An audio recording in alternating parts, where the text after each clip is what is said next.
Тексті тура, так, түшүнүктүү жана сабаттуу жазыш үчүн ар бир тыныш белгини 5 колубуздай билишибиз керек.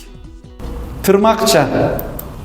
Тике сөз жалпы тексттен бөлүнбөй, анын ичинде берилсе, тырмакчага алынып жазылат. Мисалы, эмне үчүндүр башка сөз оозума келбей? Ой, бул эмне, балам? Дептирмин. Эгер макал лакаптар тике сөз катарында колдонулса, тырмакчага алынып жазылат. Мисалы, кыңыр иш 40 жылда билинет деген сөздүн чындыгы бар белем. Эгерде элдик макалды сүйлөп жаткан киши өзүнүн сөзү катары пайдаланса, тырмакчага алынып, алды артына төл сөзгө тиешелүү болгон тыныш белгилери коюла берет. Мисалы, аман тур Ар бир башта бир кыял. Ал кыялды ким кыяр? деди да акырын ордунан козголду. Сүйлөм ичине башка бирөөнүн сөзүнөн бөлүп алып, киргизилген айрым сөздөр, сөз айкаштары тырмакчага алынып, кичине тамга менен башталып жазылат.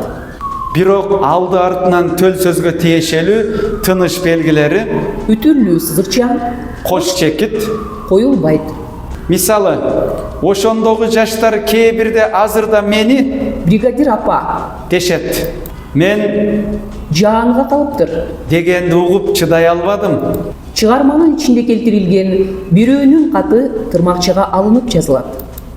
Өзүнүн түз маанисинде эмес, каймана мааниде же какшык, мыскыл маанисинде колдонулган сөздөр тырмакчага алынат.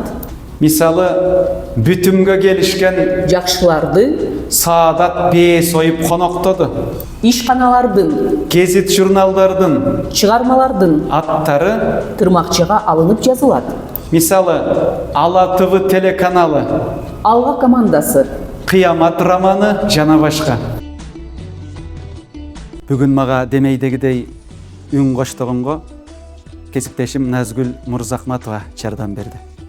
Эгерде видео сабак купулуңузга толсо, анда бармак басып, пикир калтырып, башкалар менен бөлүшкөндү унутпаңыз. Анткени сиз кыргыз тилибиздин өнүгүп өсүшүнө аз да болсо салым кошкон болосуз.